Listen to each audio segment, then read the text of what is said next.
Hi students, అందరు ఎలా ఉన్నారు? నేను మీ విష్ణువర్ధన్, మీరు చూస్తున్నారు smart info. Students, NEET 2024 examination పేపర్లో ఒక 3 క్వశ్చన్స్ కొంచెం కాంట్రవర్షియల్గా అయితే ఉన్నాయి. సో వీటికి ఆన్సర్ ఏంటి అనేది కొంచెం కాంట్రవర్సీ అయితే ఉంది. అయితే ఈ 3 క్వశ్చన్స్లో ఏ క్వశ్చన్లో ఏ ఆప్షన్ కరెక్ట్ అవుతుంది, సో ఏ క్వశ్చన్కి బోనస్ ఇచ్చేదానికి ఛాన్స్ ఉంది, ఎవరికి బోనస్ ఇస్తారో అనే విషయాన్ని గురించి ఈరోజు ఈ వీడియోలో డిస్కస్ చేసుకుందాం. సో అందులో ఫస్ట్ క్వశ్చన్ వచ్చేసి ఫిజిక్స్లోని క్వశ్చన్. సో ఈ ఫిజిక్స్లోని క్వశ్చన్లో స్టేట్మెంట్ 2లో ఇక్కడ atoms of each element are stable అని ఉంది కదా. సో మనకి ప్రీవియస్ ఎన్సీఆర్టీలో ఇదే ఎగ్జాక్ట్ స్టేట్మెంట్ ఉండేది, atoms of each element are stable అని ఉండేది. కానీ కొత్త ఎన్సీఆర్టీలో ఏంటంటే ఇక్కడ ఈచ్ అనే వర్డ్ని డిలీట్ చేసి మోస్ట్ ఆఫ్ ద ఎలిమెంట్స్ అనే వర్డ్ని ఇంట్రొడ్యూస్ చేశారు. సో మనం కొత్త ఎన్సీఆర్టీని కనుక కన్సిడర్ చేస్తే స్టేట్మెంట్ 2 అనేది ఇన్కరెక్ట్ అవుతుంది. సో ఒకవేళ పాత ఎన్సీఆర్టీని కన్సిడర్ చేస్తే స్టేట్మెంట్ 2 అనేది కరెక్ట్ అవుతుంది. ఓకేనా? కొత్త ఎన్సీఆర్టీని కన్సిడర్ చేస్తే స్టేట్మెంట్ 2 అనేది రాంగ్ అవుతుంది, పాత ఎన్సీఆర్టీని కన్సిడర్ చేస్తే స్టేట్మెంట్ 2 అనేది కరెక్ట్ అవుతుంది. సో చాలామంది దగ్గర ఏంటంటే ఓల్డ్ ఎన్సీఆర్టీసే ఉంటాయి, అందులో డిలీటెడ్ సిలబస్ ఏదైతే ఉందో వాటిని చదవకుండా ఓల్డ్ ఎన్సీఆర్టీని చదివింటారు కాబట్టి సో వాళ్ళు కొంచెం కన్ఫ్యూజ్డ్గా ఉన్నారు ఇప్పుడు ఆన్సర్ ఏమవుతుందని. వాళ్ళు వన్ స్టేట్మెంట్ చేంజ్ చేశారంటే ప్రీవియస్ ఎన్సీఆర్టీ నుంచి కొత్త ఎన్సీఆర్టీకి, దాంట్లో ఖచ్చితంగా రాంగ్ ఉందని వాళ్ళు చేంజ్ చేసింటారు. సో మన న్యూ ఎన్సీఆర్టీ ప్రకారం చూస్తే స్టేట్మెంట్ 2 అనేది రాంగ్ అవుతుంది. సో ఒకవేళ వాళ్ళు ప్రీవియస్ ఎన్సీఆర్టీని కన్సిడర్ చేస్తే స్టేట్మెంట్ 2 అనేది రైట్ అవుతుంది. సో ఇప్పుడు ఏమవుతుందో తెలియదు అఫీషియల్కి వచ్చేంత వరకు. సో ఈ క్వశ్చన్ కోసం వెయిట్ చేద్దాం. అండ్ అలాగే సెకండ్ క్వశ్చన్ కాంట్రవర్షియల్ క్వశ్చన్ వచ్చేసి, సో మనకి ఎకోసిస్టంలో ఈ క్వశ్చన్ కొంచెం కాంట్రవర్షియల్గా ఉంది. సో దీంట్లో ఏంటంటే 2 అప్రోచెస్లో మనం క్యాలిక్యులేట్ చేసుకోవచ్చు. సో అలా చూస్తే మనకి ఆన్సర్ అనేది ఫస్ట్ ఆప్షన్ అన్న అవుతుంది, అంటే లైక్ 10x అన్న అవుతుంది, లేకపోతే x అన్న అవుతుంది. సో మోస్ట్ మనకి ఏమంటున్నారంటే 10x అనేది కరెక్ట్ అని అంటున్నారు. సో ఈ దీంట్లో కూడా ఒక 2 అప్రోచెస్లో ఫాలో అవుతే టూ ఆప్షన్స్ కరెక్ట్ అవుతాయి. సో ఇది కూడా కొంచెం కాంట్రవర్షియల్ క్వశ్చనే. సో దీనికి కూడా ఎన్టీఏ వాళ్ళు అఫీషియల్గా ఏం ఆన్సర్ ఇస్తారో చూడాలి. సో ఒకవేళ వాళ్ళు బోత్ ఆన్సర్స్ కరెక్ట్ ఇస్తే ఎవరైతే 10x పెడతారో అలాగే x పెడతారో వాళ్ళకి కరెక్ట్ అవుతుంది. ఒకవేళ ఒకటే ఇస్తే సో మనం ఏం చేయలేం.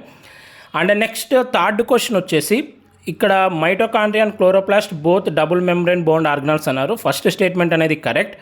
సెకండ్ స్టేట్మెంట్లో ఏంటంటే ఇన్నర్ మెంబ్రేన్ ఆఫ్ మైటోకాండ్రియా అనేది relatively less permeable when compared to chloroplast అని ఇచ్చారు.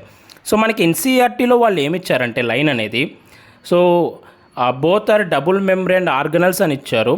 అవుట్ ఆఫ్ ద 2 అనేది క్లోరోప్లాస్ట్ ఇన్నర్ మెంబ్రేన్ అనేది లెస్ పర్మియబుల్ అని ఇచ్చారు.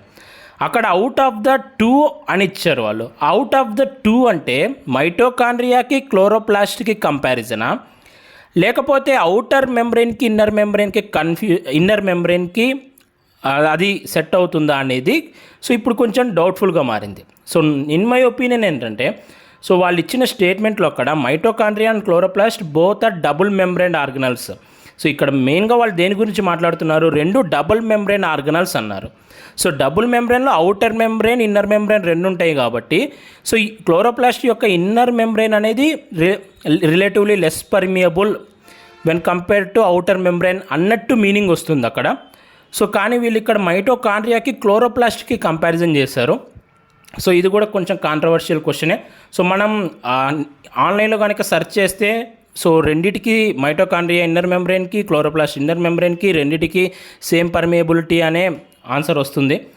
సో ఇది కూడా డెఫినెట్లీ కాంట్రవర్షియల్ క్వశ్చనే. దీనికైతే వాళ్ళు ఏం చేస్తారో చూడాలి మరి. సో అవుట్ ఆఫ్ ద 2 అంటే అక్కడ నేను వచ్చేసి అవుటర్ ఇన్నర్ అనుకుంటున్నాను. సో మనం ఆఫీషియల్కి వచ్చేంత వరకు వెయిట్ చేద్దాం. సో నాకు తెలిసినంత వరకు ఈ 3 క్వశ్చన్స్లో అయితే కొంచెం కాంట్రవర్షియల్ ఉన్నాయి. ఇంకా మీకు ఏమన్నా క్వశ్చన్స్ కాంట్రవర్షియల్ అనిపిస్తే సో ఇందులో బోనస్ మార్క్స్ వస్తాయి అనుకుంటే ఒకసారి కింద కామెంట్ చేయండి. సో నేను ఆ క్వశ్చన్స్ కూడా కొంచెం చూసి రావచ్చా లేదా అనేది నా నెక్స్ట్ వీడియోలో చెప్తాను.